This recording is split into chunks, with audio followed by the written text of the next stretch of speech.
E2 Hindi. ठीक है, चलो शुरू करते हैं। फेरियन ने रूई की ओर देखते हुए कहा। रूई ने सिर हिलाया। रूई को इस दुनिया में पुनर्जन्म लिए 7 साल हो चुके थे। जब से उसने मार्शल आर्ट और अकादमी के बारे में सीखा, उसने पहले से ही उनकी तैयारी शुरू कर दी थी। वह हर संभव कोशिश कर रहा था। अकादमी में दाखिला लेने के लिए न्यूनतम आयु 13 वर्ष थी, किशोरावस्था। जहां तक उसकी तैयारी का सवाल है, वह ज्यादा विशिष्ट जानकारी जुटाने में असमर्थ था। मार्शल अकादमी ने प्रवेश परीक्षा की प्रकृति पर थोड़ी सख्ती बरती। हालांकि उपलब्ध जानकारी के आधार पर सरल निष्कर्ष निकाले जा सकते थे। शुरुआत के लिए प्रवेश परीक्षा केवल 13 से 18 वर्ष की आयु के लिए खुली थी, जिसका अर्थ था कि परीक्षा की मार्शल आर्ट कौशल स्तर की आवश्यकताएं बहुत कठिन नहीं थीं। 13-18 एक बहुत छोटी आयु वर्ग था। इस आयु वर्ग के किशोरों के लिए मार्शल आर्ट में कुशल होना असंभव था। आखिरकार संघ से दीर्घकालिक शिक्षक को नियुक्त करना बहुत महंगा था, जिसे केवल अमीर लोग ही वहन कर सकते थे, और फिर भी वे नींव से अधिक कुछ भी नहीं सीख पाते थे। हालांकि 18 वर्ष की आयु सीमा को देखते हुए यह अनुमान लगाया जा सकता है कि परीक्षा मार्शल प्रवीणता के इर्द गिर्द केंद्रित नहीं होगी। इससे केवल कुछ ही संभावनाएं बची। शुक्र है कि रूई एक पूर्व मार्शल आर्ट और कॉम्बैट स्पोर्ट शोधकर्ता थे। उन्हें सफल फाइटिंग करियर के भविष्यवक्ता और निर्धारक चर के बारे में अच्छी तरह से पता था। वास्तव में ये पता लगाना इतना मुश्किल भी नहीं था। सफलता के 2 सबसे बड़े भविष्यवक्ता प्रतिभा और प्रेरणा थे। मार्शल आर्ट के संदर्भ में प्रतिभा का मतलब जन्मजात, प्राकृतिक, शारीरिक और प्रदर्शन विशेषताओं का माप होगा।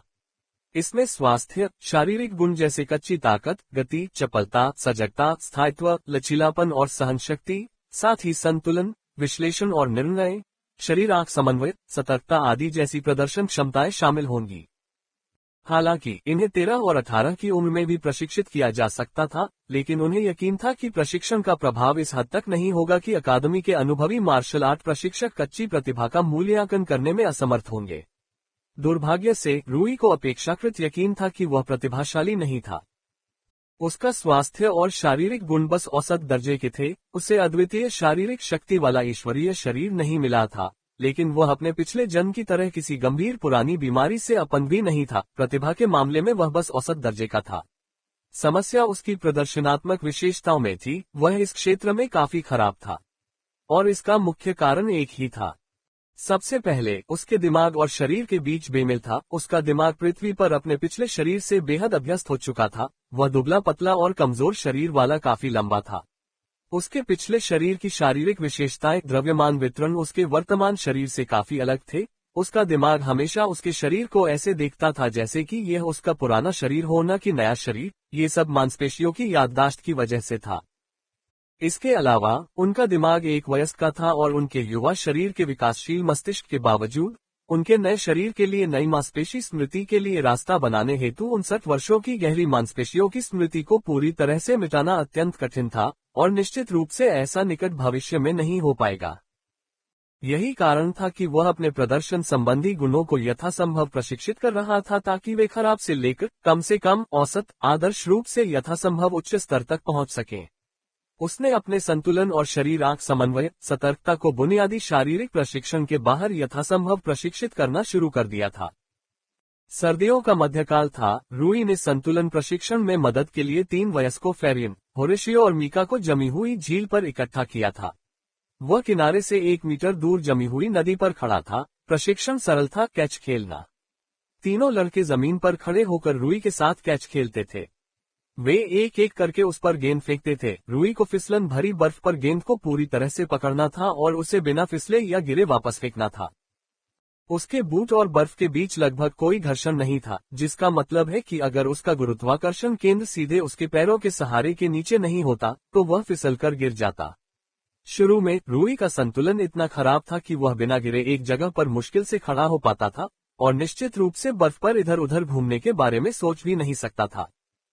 2 वर्षों के प्रशिक्षण के बाद ही उसके संतुलन की क्षमता में इतना सुधार हुआ कि वह कैच खेलना शुरू कर सका, जिसके लिए कहीं अधिक संतुलन की आवश्यकता थी, क्योंकि रूई को गेंद को पकड़ना था और बिना संतुलन खोए उसकी गति को रोकना था, तथा गुरुत्वाकर्षण के केंद्र को स्थानांतरित किए बिना उसे वापस फेंकना था।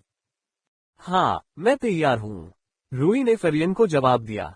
फेरियन ने गेंद फेंकने से पहले सिर हिलाया, इससे पहले कि रूई ने उसे पकड़ लिया और उसे वापस कर दिया। होरेशियो और मीका एक के बाद एक अलग अलग दिशाओं से रूई पर गेंद फेंकते हुए आगे बढ़े।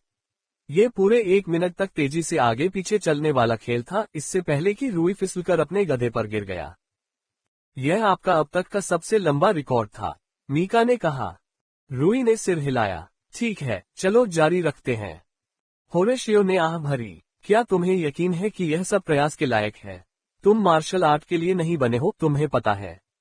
ये तुम्हारी प्रतिभा स्तर की बुद्धि की बर्बादी है। तुम जूलियन जैसे विद्वान बन सकते थे, क्या तुम्हें पता है? मैंने तुम्हें पहले ही बताया था, मुझे विद्वान बनने में कोई दिलचस्पी नहीं है। मैं मार्शल आर्टिस्ट बनूंगा या कुछ भी नहीं। हाँ, उसने आह भरी। बेशक, सभी ने नहीं सोचा कि रूई की महत्वाकांक्षा एक अच्छा विचार था। मार्शल आर्टिस्ट बनना आसान नहीं था, हालांकि बहुत से लोग एक बनने की ख्वाहिश रखते थे। आखिरकार उनमें से 99% मार्शल्स कोई बनने में असफल हो जाते हैं। यह एक बहुत ही कठिन महत्वाकांक्षा थी जिसे पूरा करना था। रूई ने गहरी सांस ली और खुद को तैयार किया। वह अपने पिछले जीवन में ऐसा नहीं कर सका था, लेकिन इस बार वह निश्चित रूप से एक मार्शल आर्टिस्ट बनेगा। जारी रखना। रूई ने डकार ली, अपना कटोरा नीचे रख दिया और अपने फूले हुए पेट को थपथपाया। ये बुरा व्यवहार है, रूई। लशारा ने उसे धीरे से डांटा। मेरी गलती, मेरा पेट भर गया है। उठने से पहले उसने माफी मांगी। उसने अपने इस्तेमाल किए हुए बर्तन और बर्तन धोए और अलमारी में रख दिए। स्वादिष्ट डिनर के लिए धन्यवाद, मुझे स्टेक बहुत पसंद है। हे, मायरा ने रसोई के दूसरी तरफ से मुस्कुराते हुए कहा। मुझे पता था कि सर्दियों में हमेशा की तरह बर्फ संतुलन प्रशिक्षण के बाद तुम बिल्कुल भूखे रह जाओगे, लेकिन आज हम कम कीमत पर कुछ अच्छा स्टेक खरीदने में कामयाब रहे। मायरा अनाथालय की मुख्य रसोइया थी, वह रसोई से संबंधित सभी मामलों की प्रभारी थी। स्वीट, क्या तुम्हें बाकी बर्तन साफ करने में मदद चाहिए? रूई ने पूछा। नहीं, अब ज्यादा कुछ नहीं बचा है। तुम थक गए होगे, तो क्यों नहीं थोड़ी नींद ले लेते? ठीक है, धन्यवाद, शुभ रात्रि। Ads by pub future. शुभ रात्रि। वह किताब लेने से पहले अध्ययन कक्ष की ओर चला गया। अध्ययन कक्ष में विभिन्न विषयों पर कई किताबें थीं, जिन्हें लशारा पढ़ाते समय संदर्भित करती थीं। इन किताबों से रूई उस दुनिया के बारे में जानने में कामयाब रहा था, जिसमें उसका पुनर्जन्म हुआ था। शुक्र है कि उसने पिछले 6 साल लिपि को पढ़ने और लिखने के लिए सीखने में बिताए थे और वह भाषा के साथ बहुत कुशल हो गया था, एक सामान्य 7 वर्षीय बच्चे की तुलना में कहीं अधिक। उसने लशारा के मार्गदर्शन में इतिहास, भूगोल और नागरिक शास्त्र के बारे में पढ़ा था, ताकि वह उन कुछ सवालों के जवाब दे सके जो उसके मन में लंबे समय से थे। जिस देश में उनका जन्म हुआ था, उसे कैम्ब्रिया साम्राज्य के नाम से जाना जाता था, जिसका नाम रॉयल कैम्ब्रियन परिवार के नाम पर रखा गया था, जिसके पूर्वज ने साम्राज्य की स्थापना की थी। ये देश नामगंग महासागर की सीमा पर था। यह आकार में लंबा और संकीर्ण था, जो उत्तर से दक्षिण तक फैला हुआ था, जिसकी लगभग आधी सीमाएं महासागर की ओर थीं। दूसरा आधा हिस्सा आंशिक रूप से 3 निकटतम देशों से घिरा हुआ था। इसके दक्षिण में सेकीगहारा संघ, इसके उत्तर में गोटो गणराज्य और इसके पश्चिम में ब्रिटानिया साम्राज्य और बड़े जंगल जो देशों के बीच की खाई पर कब्जा कर लेते थे। एक और महत्वपूर्ण जानकारी जो उसके हाथ लगी थी, वह ये थी कि कैम्ब्रियन साम्राज्य अपने तीनों पड़ोसी देशों को वार्षिक कर देता था। किसी कारण से दुर्भाग्य से अंतर्राष्ट्रीय विचार विमर्श का सटीक विवरण ठीक से ज्ञात नहीं था। सभी 4 राष्ट्र पनामा महाद्वीप का हिस्सा थे, जो ग्रह गया पर एकमात्र ज्ञात महाद्वीप है। पनामा महाद्वीप बहुत बड़ा था, जिसमें लगभग 100 देश थे, जिनमें विभिन्न संस्कृतियां, सामाजिक आर्थिक संरचनाएं और सरकारें थीं। अजीब बात यह है कि हालांकि प्रत्येक देश की अपनी भाषा थी, लेकिन संस्कृत के रूप में जानी जाने वाली एक अंतर्राष्ट्रीय आम भाषा थी, जिसे 80 साल पहले पुष्टि की गई पनामा भाषाई संधि के अनुसार अधिक से अधिक अंतर्राष्ट्रीय व्यापार को सुविधाजनक बनाने के लिए देशों द्वारा बनाया और प्रचारित किया गया था। ये संधि अत्यधिक प्रभावी थी, क्योंकि भाषा की बाधा कनेक्शन और आदान प्रदान के बीच सबसे बड़ी बाधा थी। हालांकि मैंने केवल कैम्ब्रियन बोली ही सीखी है, रूई ने कहा। Ads by pub future. एक और रोचक जानकारी जो उन्होंने सीखी वह ये थी कि पनामा महाद्वीप के जीव जंतु और वनस्पतियां सच में हास्यास्पद थीं। वहां सभी प्रकार के विदेशी पदार्थों वाले पौधे थे जो विभिन्न प्रकार के उत्पादों में कच्चे माल और सामग्री के रूप में काम करते थे। सबसे प्रमुख उपयोग औषधियों का था। औषधियों से अविश्वसनीय प्रभाव प्राप्त होते थे, जैसे कि उपचार, सहनशक्ति की वसूली, विभिन्न प्रकार की अस्थायी मानसिक और शारीरिक वृद्धि। NOWellbeing.co।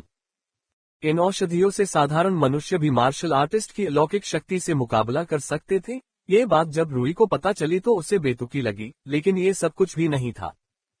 जीव जंतु और भी विचित्र थे। एक बात ये कि मानवता के बाहर भी बुद्धिमान प्रजातियां थीं। ये पृथ्वी पर रहने वाले किसी व्यक्ति के लिए एक आश्चर्य की बात थी, जहां केवल एक ही ज्ञात बुद्धिमान प्रजाति मौजूद थी। जीव जंतु बहुत कम संयमित थे और डायनासोर के प्रागैतिहासिक युग से मिलते जुलते थे। पनामा महाद्वीप पर लगभग 100 राष्ट्रों की स्थापना के बावजूद महाद्वीप की लगभग 35% भूमि अनुपनिवेशित प्राकृतिक आवास थी, जिस पर अविश्वसनीय प्रजातियों का कब्जा था, जिनमें अपार शक्ति थी। मानवता द्वारा पनामा को अभी तक पूरी तरह से उपनिवेशित न कर पाने का एक कारण ये था कि वे ऐसा नहीं कर सकते थे। पशु प्रजातियां कोई आसान शिकार नहीं थीं। वे आसानी से बारूद, औषधि और बड़े पैमाने पर घेराबंदी के हथियारों के मानव के तुच्छ अनुप्रयोगों का मुकाबला करने में सक्षम थीं। ये कहा जा सकता है कि अगर मार्शल आर्टिस्ट मौजूद न होते तो वे मानवता को बहुत पहले ही खत्म कर देते। पनामा महाद्वीप के मार्शल यूनियनों के कमीशन का एक महत्वपूर्ण हिस्सा किसी न किसी तरह से जानवरों से संबंधित था। रूई इन अजीब और काल्पनिक प्रजातियों से अविश्वसनीय रूप से रोमांचित था, लेकिन वे उस समय उसके लिए तुरंत प्रासंगिक नहीं थे। वह उन चीजों के बारे में अधिक चिंतित था जो उसे तुरंत प्रभावित करती थीं। कैम्ब्रियन साम्राज्य के भीतर रूई सबसे उत्तरी क्षेत्र में रहते थे, जहां सबसे कठोर सर्दी पड़ती थी, मंटिया। सभी 11 राज्यों में से सबसे कठोर मौसम वाले क्षेत्र में उतरना। रूई ने अपना सिर हिलाया।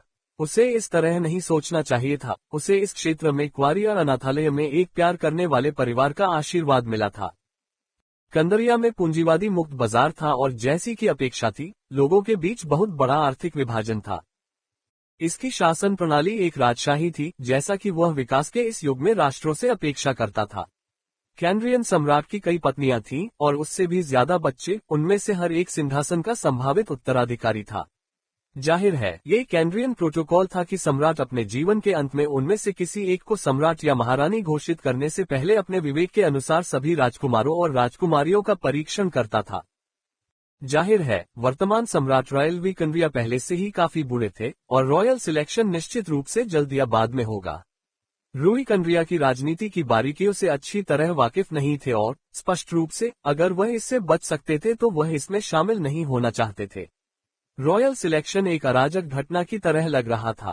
पृथ्वी पर भी उन्होंने खुद को केवल सही तरीके से मामलों की स्थिति के बारे में सूचित रखा और अधिकांश भाग के लिए राजनीति को नजरअंदाज कर दिया।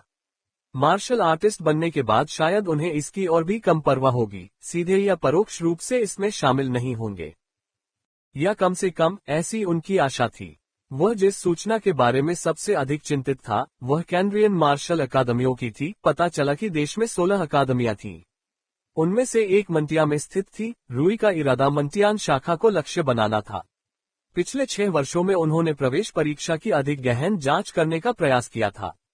हालांकि मार्शल अकादमी अपनी प्रवेश परीक्षाओं के बारे में काफी गुप्त थी। संघ नहीं चाहता था कि प्रत्येक आवेदक लक्षित समाधान तैयार करने में सक्षम हो, जिससे उनकी प्रतिभा और ड्राइव का मूल्यांकन करने का काम और अधिक कठिन हो जाए। वे हर साल परीक्षा को लगभग पूरी तरह से बदलने की हद तक चले गए ताकि हर साल रियल असफल आवेदकों से लीक हुई जानकारी के प्रभाव को कम किया जा सके। रूई ने केवल यही सीखा कि हर साल कई दौर होते थे और हर साल परीक्षा निरीक्षक भी बदल जाते थे। परीक्षा की कठिनाई बहुत अधिक थी। इसके अलावा ये भी कहा गया कि हर साल कुछ आवेदकों की मृत्यु हो जाती थी, जबकि एक बड़ा हिस्सा बहुत अधिक चोटिल हो जाता था। जब मुझे इसके बारे में पता चला तो यह अप्रत्याशित था। मैं लक्षित प्रशिक्षण व्यवस्था बनाने की आशा कर रहा था जिससे मैं इन परीक्षणों पर विजय प्राप्त कर सकूं। रूई ने आह भरी। मार्शल आर्ट्स और युद्ध खेलों में अनुसंधान के लिए अपना जीवन समर्पित करने वाले रूई किसी भी विशेष गतिविधि के लिए आवश्यक शारीरिक और प्रदर्शनात्मक विशेषताओं का मूल्यांकन करने और लक्षित प्रशिक्षण व्यवस्था स्थापित करने में विशेषज्ञ थे, जो एथलीट की शारीरिक गतिविधि को पूरा करने की क्षमता के विकास में सबसे अधिक दक्षतापूर्वक सहायता प्रदान कर सके। मुझे लगता है कि मुझे बस वही करना होगा जो मैं पहले से कर रहा हूँ, उन्होंने सोचा। रूई, सोने का समय हो गया है, लशारा ने दरवाजे पर खड़े होकर कहा। ठीक है माँ, रूई ने जवाब दिया। सभी बच्चे लशारा को अपनी माँ मानते थे। रूई भी इससे अलग नहीं थी। सभी का पालन पोषण उसी ने किया था। वह वास्तव में सभी के लिए माँ जैसी थी, यहाँ तक कि वयस्कों के लिए भी। बाद में मध्ययुगीन पजामा के बराबर में बदल जाने के बाद वह बिस्तर पर लेटा हुआ सोच रहा था कि उसे कल क्या करना चाहिए। सुबह जल्दी कार्डियो 1 घंटा, फिर squat crunch pushup, pull up और चेस्ट डिप्स के 20-20 दोहराव, दोपहर के भोजन तक प्लैंक विविधताओं के 3 दोहराव। आराम, उसके बाद शाम तक झील में संतुलन प्रशिक्षण, उसके बाद बुनियादी शारीरिक कंडीशनिंग और टेम्परिंग। ये वास्तव में एक अपेक्षाकृत सरल और हल्का प्रशिक्षण कार्यक्रम था, लेकिन ऐसा इसलिए था क्योंकि वह केवल 7 साल का था। उसका शरीर अभी भी बढ़ रहा था, खासकर उसकी हड्डियां। उन पर बहुत अधिक दबाव डालना लंबे समय में काफी हानिकारक होगा। उसने बड़े होने पर अपने व्यायाम भार को बढ़ाने की योजना बनाई। जब तक मैं अपना काम पूरा करूंगा तब तक मेरा शरीर काफी अच्छा हो जाएगा। पब फ्यूचर द्वारा विज्ञापन। अगले दिन उसने अपनी सुबह की सैर जारी रखी। वह आमतौर पर अनाथालय से शहर की ओर दौड़ना शुरू करता था और भीड़ भाड़ शुरू होने से पहले वापस आ जाता था, लेकिन आज वह थोड़ा देर से आया था, इसलिए वह दिन की सबसे जल्दी की हलचल में आगे बढ़ रहा था। उसके एक हाथ में दूध का एक बैग था जिसे मायरा ने उसे बाजार से खरीदने के लिए कहा था। तस्क, ये पहले से ही बहुत व्यस्त है, रूई ने बड़बड़ाते हुए कहा, क्योंकि उसे अपनी गति धीमी करनी पड़ी। वह वास्तव में अपने से दुगने बड़े लोगों की भीड़ से भागकर नहीं जा सकता था। उसे एक गली से होकर चक्कर लगाना पड़ा और भीड़ के बीच से निकल जाना पड़ा। मैं अपनी दौड़ को बाधित नहीं करना चाहता था, शायद मुझे थोड़ा और दौड़ना चाहिए था, लेकिन मायरा ने कहा कि उसे दूध चाहिए, इसलिए मैंने अनुमान लगाया। अचानक उसे ऐसा महसूस हुआ कि 2 हाथ उसे जकड़ रहे हैं, एक उसे चीखने से रोकने के लिए और दूसरा उसे उठा ले जाने के लिए। हे, काले बाल और काली आंखें। ये दुर्लभ है, ये बहुत ज्यादा कीमत पर बिक सकता है। उसने एक मोटी आवाज सुनी। ओह, उसके पास कुछ खुले पैसे भी हैं, अच्छा बोनस है। उसने रूई की जेब टटोलते हुए कहा। भाड़ में जाओ, मुझे वास्तव में अगवा किया जा रहा है।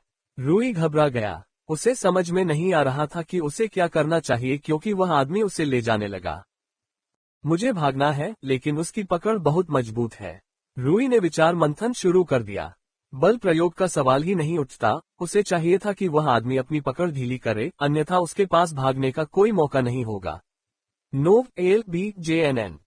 सोचो, मैं भागने का अवसर कैसे बनाऊं? उसे यकीन नहीं था। उस आदमी का मोटा हाथ उसके मुंह और नाक पर कसकर बंधा हुआ था ताकि वह शोर न मचा सके। लेकिन इससे उसे एक विचार आया। उसने अपने शरीर को ढीला छोड़ने का फैसला किया, ऐसा अभिनय करते हुए जैसे उसका दम घुट गया हो। टस्क, उस आदमी ने रूई को 1 सेकंड के लिए नीचे रखा ताकि वह अच्छी तरह देख सके कि उसका सामान ठीक है या नहीं। लेकिन जैसे ही उसने ऐसा किया, रूई ने अपने अपहरणकर्ता की आंखों में अपना अंगूठा घुसा दिया और जितना हो सके भागने के लिए उठ खड़ा हुआ, जबकि वह आदमी दर्द से चिल्ला रहा था, अपनी आंख को सहला रहा था। अपनी आंख में चोट लगने के दर्द ने उस आदमी को रोक दिया। रूई को सिर्फ कुछ सेकंड का समय दिया। वह आदमी जल्दी से उठा और आंख बंद करके रूई का पीछा किया। मुझे बस आबादी वाले इलाके में पहुंचना है, वह सार्वजनिक बाल अपराध करके बच नहीं पाएगा। दुर्भाग्य से वह जिस रास्ते से आया था उसी रास्ते से वापस बाजार नहीं जा सका। वह मोटा आदमी रास्ते में था और वह निश्चित रूप से पकड़ा जाता। उसे बस लोगों तक पहुंचना था, लेकिन दुर्भाग्य से वह एक मृत अंत तक पहुंच गया था। भाड़ में जाओ, मुझे एनो जाना होगा। हे, बहुत बुरा हुआ कि तुम भाग नहीं पाए, ए छोटे लड़के। उस आदमी ने रूई को एक घिनौनी मुस्कान दी। उस पल रूई को निराशा और सच्चा डर महसूस हुआ। उसके पैर कांपने लगे और वह लगभग पेशाब करने लगा। रूई ने खुद को लड़ने के लिए मजबूर किया, लेकिन वह आदमी उसके पास गया और रूई के मामूली संघर्ष को अनदेखा करते हुए रूई को गर्दन से पकड़ लिया और उसे नीचे गिरा दिया। रूई ने चिल्लाने के बारे में सोचा, लेकिन जब उसने अपना मुंह खोला तो कुछ भी नहीं निकला।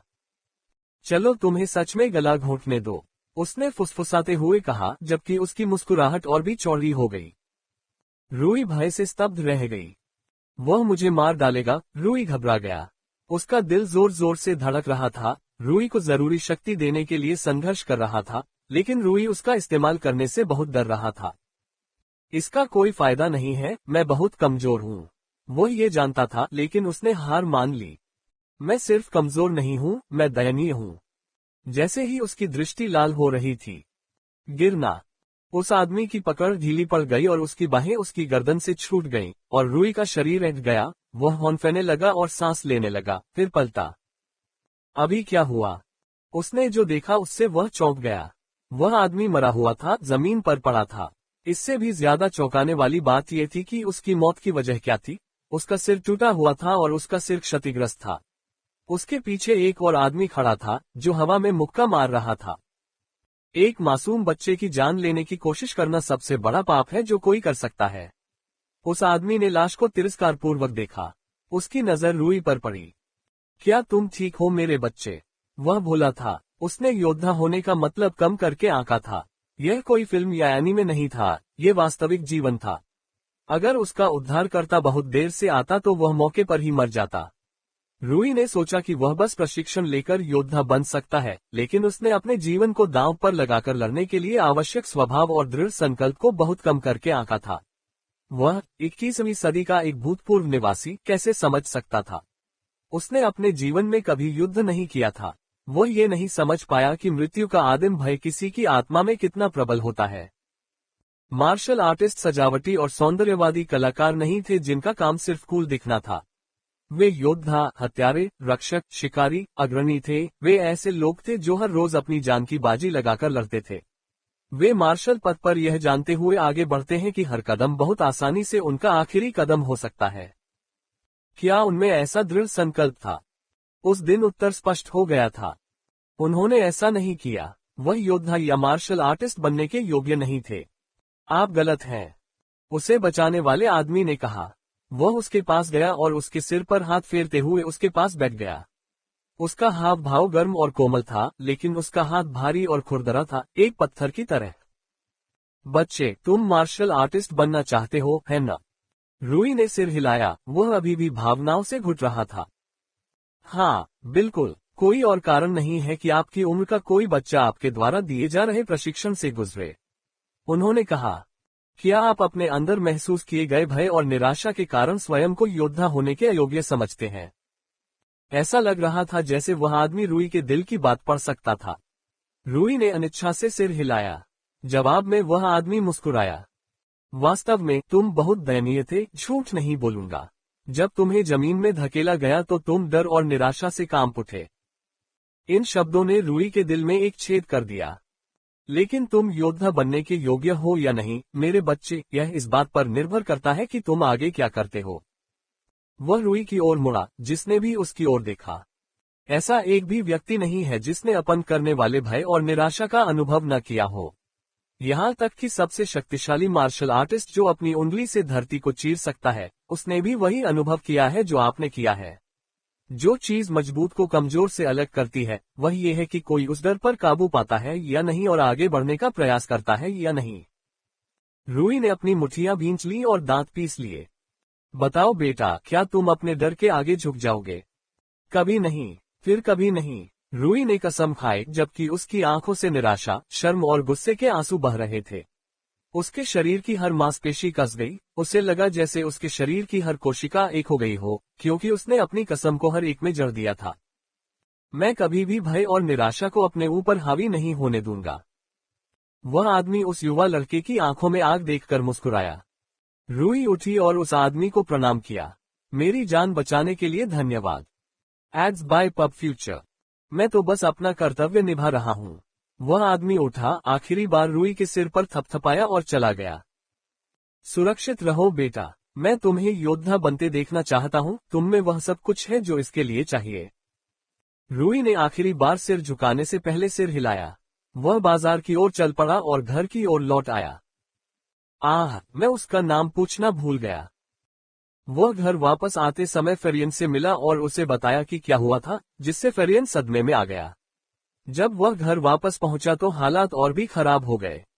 सभी वयस्क देखभालकर्ता उस पर खुशामद करना बंद नहीं कर रहे थे और लगातार उसे थपथपा रहे थे और गले लगा रहे थे, आंशिक रूप से उसकी भलाई की पुष्टि करने के लिए और साथ ही उनकी चिंता को शांत करने के लिए।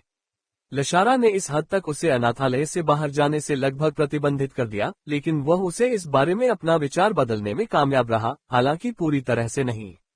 रूई को अनाथालय के आसपास ही रहना था, या अगर वह आगे जाना चाहता था तो निगरानी में रहना था। उसके पास बड़ी अनिच्छा के साथ सहमति जताने के अलावा कोई विकल्प नहीं था। उसने दिन के बाकी समय प्रशिक्षण छोड़ने और अपने भाई बहनों के साथ समय बिताने का निर्णय लिया था। वह अपनी गति में बदलाव चाहता था। अरे, तुमने अंततः हमारे साथ ताश खेलने का निर्णय ले ही लिया है न रूई? होरेशियो ने रूई के लिए जगह बनाते हुए पूछा। पिछले 7 सालों में उसने अनाथालय के हर सदस्य के साथ अटूट रिश्ता बना लिया था। उसे क्रोधी फेरियन, शरारती नीना, व्यावहारिक होरेशियो, संकोची मीका और बुद्धिमान जूलियन के साथ समय बिताना अच्छा लगता था। जब रूई पहली बार अनाथालय में शामिल हुआ तो वयस्कों ने उसके बालों और आंखों से जुड़े मूर्खतापूर्ण अंधविश्वास को नजरअंदाज कर दिया, और बच्चों ने भी जल्दी ही उसका अनुसरण किया, जो कि उनकी अज्ञानता के कारण था, और उसके प्यारे होने के बारे में प्रशंसा व्यक्त की। पिछले 7 सालों में उसके मन में उन सभी के लिए और पूरे अनाथालय के लिए बहुत ज्यादा लगाव पैदा हो गया था। लगभग इस हद तक कि वह मार्शल आर्टिस्ट बनने के बजाय उनके साथ रहना पसंद करता। लगभग, लेकिन अभी भी पर्याप्त नहीं, उन्होंने सोचा। उस सुबह की घटना के बाद उसकी नई इच्छाशक्ति और दृढ़ संकल्प उसे मार्शल आर्टिस्ट बनने से नहीं रोक सकता था। उसे बस इस बात का दुख था कि यह अंततः उसे उसके परिवार से दूर कर देगा। अकादमी ने न केवल आवास और भोजन का ध्यान रखा, बल्कि अपने छात्रों को अकादमी के छात्रावासों में रहने के लिए बाध्य किया। मार्शल पथ एक ऐसा अनुशासन था जिसे केवल तभी पूरी तरह से लागू किया जा सकता था जब अकादमी छात्रों के जीवन को सुबह से शाम तक नियंत्रित करती। यहाँ तक कि स्नातक होने के बाद भी उसे संदेह था कि उसे अपने परिवार से लंबे समय तक, दिन और शायद सप्ताह भी दूर रहना पड़ेगा। NOWELLBJAN.CO। वह निश्चित रूप से उनसे थोड़ा दूर हो जाएगा, यह अपरिहार्य था। हालांकि वह हमेशा उनसे प्यार करता था, लेकिन लंबे समय तक अलग रहने से उसकी भावनाएं कम हो सकती थीं। वह बहुत सामाजिक व्यक्ति नहीं था, यहाँ तक कि अपने पिछले जन्म में भी उसके माता पिता की मृत्यु जल्दी हो गई थी, और तब से उसने कभी भी कोई महत्वपूर्ण रिश्ता या दोस्ती नहीं बनाई थी। मैं अगले 6 सालों तक इन पलों का भरपूर लाभ उठाऊंगा, फिर मुझे इन्हें छोड़ना पड़ेगा। रूई के लिए ये शर्म की बात थी। खेल में पूरी तरह डूब जाने से पहले उसने जल्दी से इन विचारों को दूर कर दिया। क्या आपने अपना पहचान पत्र ले लिया है? हाँ। क्या आपने कुछ ऊर्जा पे लिया है? हाँ। क्या आपने समय की दोबारा जांच की है? हाँ। आपके पास? बस माँ, मेरे पास सब कुछ है, चिंता मत करो, रूई ने झल्लाकर डांटा। लशारा बहुत ज्यादा सुरक्षात्मक था। मार्शल एंट्रेंस परीक्षा बहुत मुश्किल और खतरनाक थी। लशारा ने रूई को बार बार चेतावनी दी थी कि यह विनाशकारी हो सकता है, लेकिन वह जानती थी कि रूई इस दिन के लिए लंबे समय से तैयारी कर रहा था। उसका संकल्प काफी अडिग था। वह जानती थी कि उसके शब्दों का कोई असर नहीं होगा। उसे नाराज करने और उसका गुस्सा मोल लेने के बजाय उसने उसे अपना आशीर्वाद देने का फैसला किया। अपहरण की घटना को 6 साल बीत चुके थे। रूई अब 13 साल का हो गया था। मार्शल आर्ट्स की प्रवेश परीक्षा का समय आ गया था। रूई के लिए ये काफी परेशान करने वाला था, भले ही वह इस दिन के लिए खुद को मानसिक रूप से लंबे समय से तैयार कर रहा था। नहीं, ऐसा इसलिए था क्योंकि वह इस दिन के लिए लंबे समय से तैयारी कर रहा था। वह गहरी सांस लेते हुए अपने धड़कते दिल को शांत करने की कोशिश कर रहा था और उसने अपनी थैली में कुछ बुनियादी चीजें रख ली। मुझे तुम्हारे साथ वहां चलने दो, रूई। जूलियन मुस्कुराया। वह कैम्ब्रियन इंस्टीट्यूट ऑफ साइंसेज से स्नातक करने में कामयाब रहा था और उसे अनुसंधान और विकास विभाग में एक प्रतिष्ठित विद्वान के तहत प्रशिक्षु विद्वान के रूप में संस्थान में स्वीकार किया गया था। धन्यवाद, रूई ने सिर हिलाया। जूलियन हमेशा से ही एक शांत प्रभाव वाला व्यक्ति रहा है। वह रूई के विपरीत एक सच्चा प्रतिभाशाली व्यक्ति भी था। लशारा ने उसे आखिरी बार गले लगाया और उसके सिर पर चूमा। सुरक्षित रहो, अपने आप को बहुत दूर मत धकेलो, ठीक है? उसने उससे कहा। उसके चेहरे पर चिंता की एक झलक दिखाई दी। हाँ, चिंता मत करो माँ, मैं ठीक हो जाऊंगा। कुआरी और अनाथालय के सभी लोगों से शुभकामनाएं प्राप्त करने के बाद उन्होंने उन्हें विदाई दी और जूलियन के साथ रिक्शे पर बैठकर निकल पड़े। घबराया हुआ, आश्चर्यजनक रूप से अभी कुछ समय पहले जितना नहीं। मेरे परिवार का समर्थन मुझे सहज बनाता है, भले ही परीक्षा का महत्व या कठिनाई बिल्कुल भी नहीं बदली है। NOWELLBJAN.CO। मुझे ये सुनकर खुशी हुई। जूलियन मुस्कुराया। मैं आपके साथ ईमानदार होने जा रहा हूँ। मुझे वास्तव में कभी उम्मीद नहीं थी कि मार्शल आर्टिस्ट बनने की आपकी इच्छा इतनी मजबूत होगी। रूई को समझ नहीं आया कि क्या जवाब दे। बच्चे बड़े होते हुए कई चरणों से गुजरते हैं, ये लगभग सभी के लिए सार्वभौमिक रूप से सत्य है। मैं लगभग सत्य कहता हूँ क्योंकि मैं केवल एक अपवाद ही देख पाया हूँ। जूलियन ने रूई की ओर जांच भरी नजरों से देखा। अब तक अनसुनी, विलक्षण, प्रतिभाशाली स्तर की बुद्धिमत्ता के साथ जन्म लेना, असाधारण रूप से कम उम्र में 2 भाषाओं, गणित और विज्ञान में महारत हासिल करना, फिर भी तुम कभी नहीं बदली, बिल्कुल नहीं रूई। जूलियन ने आगे कहा, ये बहुत ही बेतुका है, तुम्हारा स्वभाव भी अपरिवर्तित था और तुम्हारी उम्र से कहीं ज्यादा परिपक्व था। जैसे जैसे तुम बड़ी होती गई, तुम्हारी संज्ञानात्मक क्षमताएं तेजी से बढ़ती गईं। रूई को पता था कि वह किस बारे में बात कर रहा था। एक इंसान का मस्तिष्क 25 साल की उम्र में विकसित होना बंद हो जाता है। ये वह उम्र होती है जब उसकी संज्ञानात्मक क्षमताएं चरम पर होती हैं। हालांकि रूई को अपने पिछले मस्तिष्क की संज्ञानात्मक क्षमताएं अपने किशोर मस्तिष्क की बढ़ती हुई अनुभूति के ऊपर विरासत में मिली थीं। ऐसा लग रहा था जैसे उसके पास जॉन फाल्कन और रूई क्वारियर दोनों की आईक्यू का योग था। अपने दिमाग को बरकरार रखते हुए पुनर्जन्म लेने का ये सबसे बड़ा लाभ था। उसके पहले से विकसित दिमाग को दूसरी बार और भी अधिक विकसित होने का लाभ मिला। जूलियन ने आगे कहा, ये सभी आंकड़े इस निष्कर्ष की ओर इशारा करते हैं कि आप एक बच्चे के शरीर में एक वयस्क हैं। रूई ने अपना सिर घुमाया और उसकी नजरों से नजर मिलाई, फिर मुस्कुरा दी। क्या आप वास्तव में इस बात पर विश्वास नहीं करते? नहीं, जूलियन ने मुस्कुराते हुए कंधे उचका दिए। यह असंभव नहीं है, कुछ भी असंभव नहीं है, लेकिन ये बहुत बेतुका है। रूई अंदर से पसीना बहा रहा था। उसे नहीं पता था कि उसका पुनर्जन्म क्यों हुआ, हालांकि उसे संदेह था कि इसके पीछे कोई कारण है। वह बहुत डरा हुआ था कि जब जूलियन रूई के बारे में बात करना शुरू करेगा तो उसका रहस्य सामने आ जाएगा। ये सोचना कि यह आदमी पिछले 13 सालों से रूई की छानबीन और विश्लेषण कर रहा था और उसने वास्तविक सत्य की सही परिकल्पना की थी, जैसा कि एक वास्तविक प्रतिभाशाली व्यक्ति से अपेक्षित था। वे काफी देर तक हंसी मजाक करते रहे जब तक कि रिक्शा अपने गंतव्य तक नहीं पहुंच गया। तो फिर शुभकामनाएं रूई, मैं यहाँ से केआईएस की ओर जा रहा हूँ। धन्यवाद जूलियन, अलविदा। एक आखिरी बात। जैसे ही जूलियन उतरा, रूई उसकी ओर मुड़ी। अगर तुम किसी और के बच्चे के रूप में पुनर्जन्म लेते तो भी मैं तुम्हें अपने भाई की तरह प्यार करता। जूलियन ने गर्मजोशी से मुस्कुराते हुए कहा, चलो रूई, अपना सपना पूरा करो। रूई ने मुस्कुराते हुए जवाब दिया, मैं जरूर ऐसा करूंगा। और इसके साथ ही दोनों भाइयों के रास्ते अलग हो गए। रूई ने कैंड्रियन मार्शल अकादमी की मंटियन शाखा की ओर रुख किया। अकादमी के बाहर कई रिक्शा और यहाँ तक कि कई रथ भी खड़े थे। विशाल सुविधा के अंदर कई हजार किशोर लड़के और यहाँ तक कि लड़कियों का एक अच्छा अनुपात जमा था। विशाल शब्द कम था, लेकिन वो बहुत हैरान नहीं था क्योंकि उसने कम से कम एक बार पहले अकादमी देखने की मांग की थी। फिर भी यह एक अविश्वसनीय दृश्य था। इसका मात्र दृश्य ही किसी के दिल में महत्वाकांक्षा को बलपूर्वक प्रेरित करता था। ये बात है। कैंड्रियन मार्शल अकादमी कई खंडों वाली सुविधाओं का समूह था जो एक प्राथमिक सुविधा के इर्द गिर्द घूमती थी जो प्रशिक्षण के लिए मुख्य सुविधा के रूप में काम करती थी। ये पत्थरों और सीमेंट से बनी एक विशाल दीवार से घिरा हुआ था जो अकादमी के चारों ओर कई किलोमीटर तक फैली हुई थी। इस अकादमी की प्रतिष्ठा के कारण ही 10 लाख से अधिक इच्छुक मार्शल आर्टिस्टों ने प्रवेश परीक्षा के लिए आवेदन किया। जैसे ही रूई ने अकादमी में प्रवेश किया, गेट सुरक्षा को अपना पहचान पत्र दिखाने के बाद विशाल द्वार को पार करते हुए उसने प्रतियोगियों पर अच्छी तरह से नजर डाली जो निर्धारित परीक्षा केंद्र की ओर जा रहे थे। वे लगभग सभी मुझसे उम्र में बड़े हैं, रूई ने कहा। परीक्षा देने वाले अधिकांश किशोर 16 वर्ष या उससे अधिक आयु के थे। मुझे लगता है कि 13 साल के बच्चे का इसमें भाग लेना कुछ हद तक दुर्लभ है, रूई ने कहा जब उन्हें सुविधा केंद्र पहुंचने पर एक क्रमांकित टैग मिला जो उनके आवेदक पहचान पत्र के रूप में काम आया।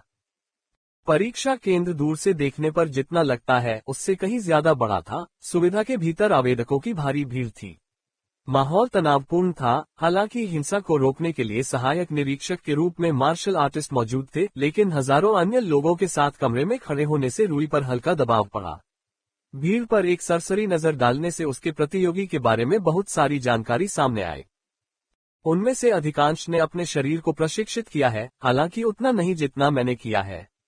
फिर भी उनमें से बहुत से स्वाभाविक रूप से मुझसे शारीरिक रूप से बेहतर हैं। मैं केवल सबसे मजबूत आवेदकों की तुलना में प्रतिभा की कमी की भरपाई कर रहा हूं। उम्र का अंतर निश्चित रूप से उनके पक्ष में भी है। रूई मुस्कुराए। मुझे इसकी परवाह नहीं है, मैं इस परीक्षा में सफल हो जाऊंगा, चाहे कुछ भी हो जाए। विज्ञापन हटाकर अपने पढ़ने के अनुभव को बेहतर बनाएं। पब फ्यूचर द्वारा विज्ञापन हटाकर अपने पढ़ने के अनुभव को बेहतर बनाएं।